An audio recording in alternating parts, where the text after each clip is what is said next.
One of the events in the book of Genesis that arouses wonder is the story of Judah and Tamar. Immediately after the sale of Joseph, Judah distances himself from his brothers and starts his own family. Years pass and two of Judah's sons die childless. Tamar, his widowed daughter-in-law, seeks to marry Judah's third son, and is refused by Judah. Tamar then disguises herself, stands at the crossroads, and entices him. The plan succeeds and Tamar conceives twin sons by Judah, Perez and Zerah. The light of the Messiah shines from Perez, Judah's son, is later identified in the verses concluding the book of Ruth, which outlines the genealogy of the Davidic dynasty. Now these are the generations of Perez. Perez begot Hezron. And Boaz begot Obed, and Obed begot Jesse, and Jesse begot David. Ruth 4 verses 20 to 22. Scribes finish writing a Torah scroll. How is it possible that the beginning of the glorious royal lineage of our nation, culminating in the Messiah, tasked with bringing ultimate redemption to the world, could originate in this perplexing encounter between Judah and Tamar? The Midrash itself addresses this, and situates the event in a broader historical context. Rabbi Shmuel bar Naaman opened with the verse, "For I know the thoughts I have for you, says the Lord." The tribes were occupied with selling Joseph, Joseph was occupied with his sackcloth and fasting, Jacob was occupied with his sackcloth and fasting, and Judah was occupied with taking a wife. But the Holy One, blessed be He, was busy creating the light of King Messiah. Genesis Rabbah 85:1. While the drama of our parasha unfolds, only God, who knows the thoughts and sees the greater picture, focuses on the grand redemption, the light of the Messiah, which begins to shine with the birth of Perez. When we broaden our perspective and examine the lineage of the Messiah, we discover an astonishing pattern.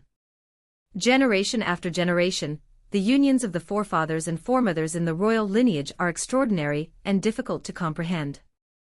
Ruth the Moabite, the mother of royalty, whose lineage originates from Moab, was born from the troubling incident in which Lot's daughters intoxicated their father and lay with him.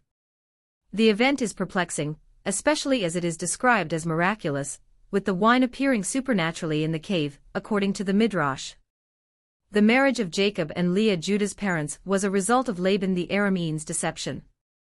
Ruth's marriage to Boaz is also unconventional. Boaz, the leader of his generation, and head of the Sanhedrin, marries a young convert who boldly approaches him at the threshing floor to request his protection and a proposal of marriage.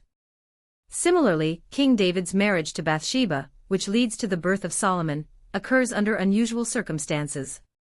A fundamental principle in the governance of the world is that the evil inclination acts as an adversary.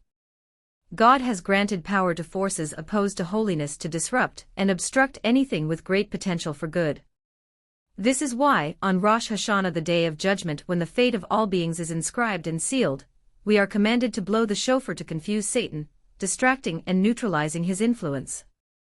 The adversary is especially intent on thwarting the grand process of repairing the world and global redemption, an event that will ultimately end his role and eradicate him entirely.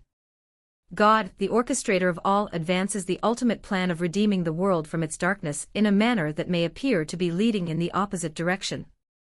From an external perspective, the events may seem to involve moral corruption and degradation.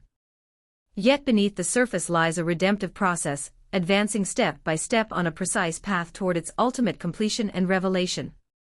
Satan becomes confused, falling asleep on duty, while the redemption progresses.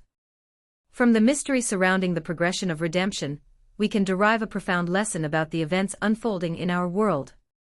Even when it seems that everything is deteriorating, and that evil is triumphing over good, beneath the surface in the hidden realm the world is steadily advancing in one direction, toward complete redemption, with the emergence of the Davidic dynasty and the fulfillment of our ultimate salvation, soon in our days.